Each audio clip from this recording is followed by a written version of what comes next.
Hello friends and welcome back to the channel for war number 10 of season 48. Today we have a matchup against NY718. Haven't seen these guys in quite some time, maybe as far back as my previous alliance now that I think about it. Void returning to action, pretty happy about that, along with Stryfe and Iron Man. Let's jump right in.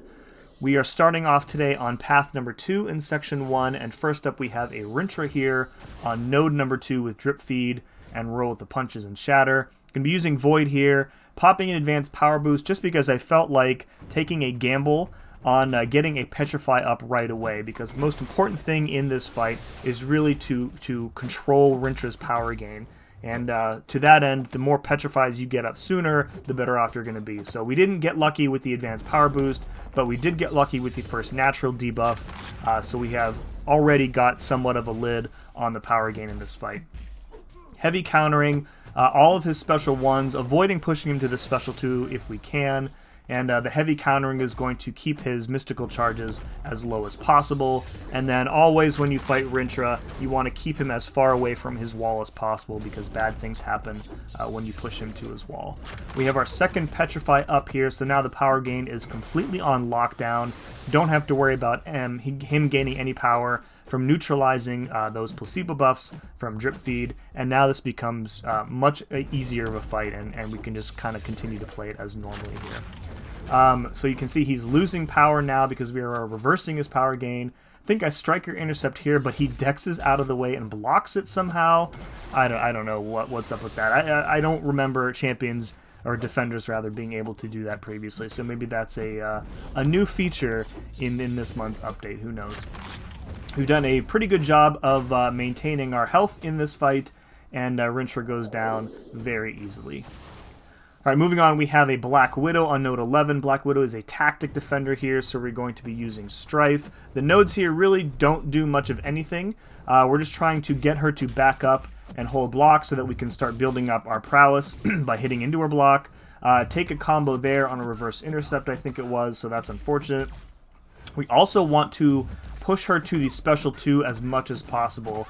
That said, if we do get her to throw the special 1, we can use our double mediums and our heavies to prevent her evade from triggering, which is why I don't like baiting her special 1. I really don't like dealing with her evade, because she evades and then she puts the sabotage on you, and it's just really messy here. So we have a bunch of prowess already going here. The fight is pretty much over at this point. I think one more special 2, and I think I throw a special 1 here just to try and build up a few telepathic charges.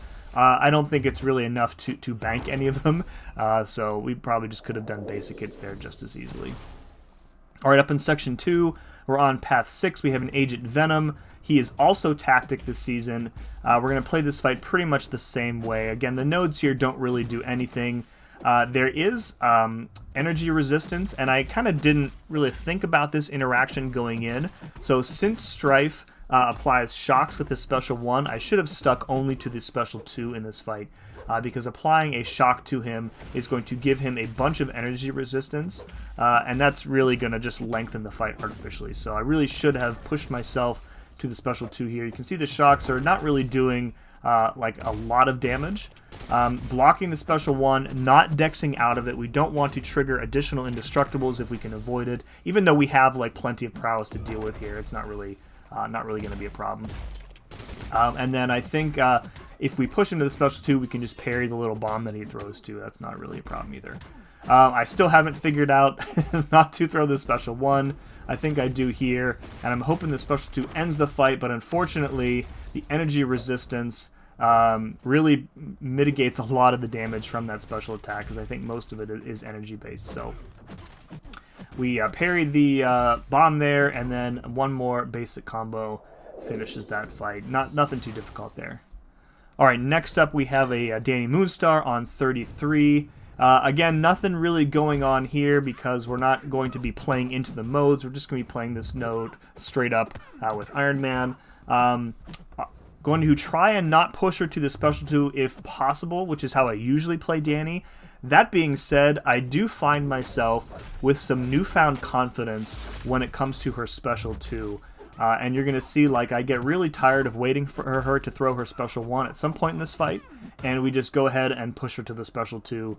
and I think I land a full dex before killing her here. Yeah, so I get impatient, toss the special 2, which pushes her over 2 bars of power, and then I know that I'm going to have to do at least 1 full dex of this. Getting hit here probably would not kill me, but we do land the full dex, and then finish her off with a nice 13k crit. Plus they were running recoil, which was also helpful.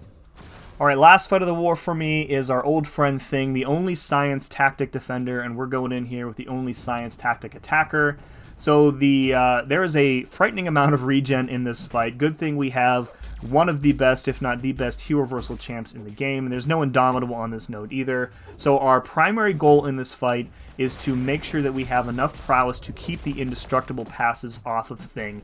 And our second goal is to make sure that we manage his rock stacks correctly. We don't really have to worry about our damage in this fight, because all of the damage that we deal to Thing in this fight is basically going to come from the heal reversal. So we just have to kind of play it very conservatively, very smartly, until we get those petrifies up, until we get Fear of the Void up, and from there you're going to see his health just start to melt away. Don't even care that we have like 4 regen buffs on him. None of that matters in any way. We're just making sure that we manage his rock stacks correctly. We have plenty of prowess on us here, so that we can safely dex if we need to. It's easy to get out of the way of his heavy attack without triggering a dex, so don't be afraid in this fight to shorten your combos if you need to force him to throw a heavy, and that'll allow you to push him to the correct number of 15 rock stacks. So we have Fear the Void up and a Petrify, so you can see the hero reversal is already starting to work here, and his health is slowly draining, and the closer we stay to him, of course, the more regen buffs he's going to get, and the faster his health is going down, kind of as you can see here. It looks like hero reversal is also subject to protection, which I'm not sure I ever realized until this moment. But, again, he will melt so fast once protection goes down, it doesn't even matter. And there we go. We did end up winning this war. That is 2 in a row, so maybe climbing ourselves back up to a 500 record, who knows. 5 kills for me, another 0 death war. And pretty happy about that for sure after kind of the first half of the season. Folks, if you enjoyed this, please let me know by hitting that like button. And as always, thank you very much for watching. See you again next time.